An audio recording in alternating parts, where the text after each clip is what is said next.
بسم اللہ الرحمن الرحیم۔ السلام علیکم محترم ناظرین گرامی، ایک شخص کی 3 بہت ہی خوبصورت نوجوان بیٹیاں، وہ لڑکیاں بہت زیادہ خود سر تھی اور بہت زیادہ حسین و جمیل بھی، وہ بہت زیادہ جوانی کے نشے میں مگن، ایک سے بڑھ کر ایک خوبصورت تھی۔ ان کا نسوانی حسن دیکھ کر شہر کا کوئی شخص ان کے ساتھ بدکاری کے بنا نہیں رہ سکتا تھا۔ وہ لڑکیاں بھی اتنی زیادہ خواہشات تھیں کہ وہ خود سے پیسے دے کر لڑکوں کو اپنی طرف متوجہ کرتے اور ان کے ساتھ برا فعل کرتے۔ لڑکیوں کا معمول یہ تھا کہ وہ نیم برہنہ ہو کر اپنے گھر کی چھت پر چڑھ جاتے اور ہر روز اپنے نئے عاشق کو دعوت دیتی کہ ان کے ساتھ آ کر بد فعلی کرے اور پیسے لے جائے۔ ان کا باپ شہر کا بہت امیر آدمی تھا۔ جب ان کے باپ کو معلوم ہوا تو بیٹیاں برا کام کرواتی ہیں اور سارے شہر کے لڑکوں کو اپنے گھر بلواتی ہیں اور میرے سارے مال و دولت ان پر لٹا دیتی ہیں، تو اس شخص نے سوچا کہ کیوں نہ میں اپنے گھر کی چوکیداری کے لیے ایک شخص کو کام پر رکھ لوں۔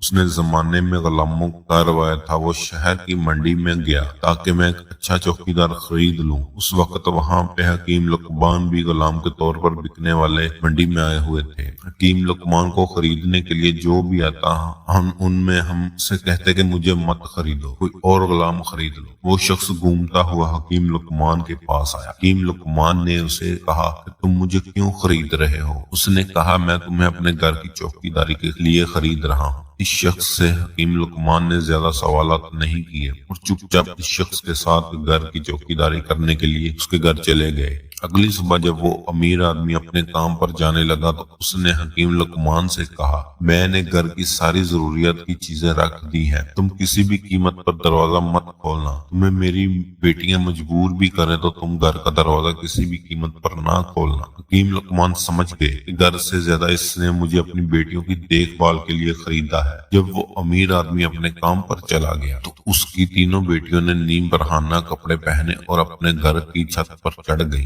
سینکڑوں لڑکے ان کے طرف مائل ہو کر اس گھر کے دروازے پر آ کھڑے ہوئے۔ لڑکیوں نے چوکیدار سے کہا کہ ان لڑکوں کو اندر آنے دو، لیکن حکیم لقمان نے کہا کہ نہیں، کسی قیمت پر بھی میں ان لڑکوں کو گھر کے اندر نہیں آنے دوں گا۔ چوکیدار کی اس بات پر وہ لڑکیاں بہت زیادہ غصہ ہو گئی۔ لڑکیوں نے 12 مرتبہ اس چوکیدار سے کہا تم دروازہ کھول دو، نہیں تو ہم تمہیں جان سے مار دیں گے۔ لقمان نے کہا کہ نہیں، میں کسی قیمت پر بھی دروازہ نہیں کھولوں گا۔ لڑکیوں نے چھت سے حکیم لقمان کو پتھر مارے اور حکیم لقمان زخمی ہو گیا اور بہت سی چوٹیں بھی لقمان کو آئیں، یہاں تک کہ شام کا وقت ہو گیا اور حکیم لقمان نے گھر کا دروازہ نہیں کھولا۔ لڑکیاں بھی اس انتظار میں تھی کہ ہمارا باپ جب واپس آئے گا تو یہ چوکیدار ہماری شکایت ہمارے باپ کو لگائے گا، ہم جو عمل دن میں کرتی ہیں اس کے بارے میں یہ ہمارے باپ کو سب کچھ بتا دے گا، تو ہمارا باپ ہمیں جان سے مار دے گا۔ یہ معاملہ کچھ دنوں تک چلتا رہا۔ وہ لڑکیاں برے فعل کی عادی ہو چکی تھی، اب ان کا گزارا کرنا مشکل ہو گیا تھا۔ چوکیدار اپنی ڈیوٹی بہت اچھے طریقے سے کرتا رہا اور کسی بھی لڑکے کو گھر کے اندر آنے کی اجازت نہ دی۔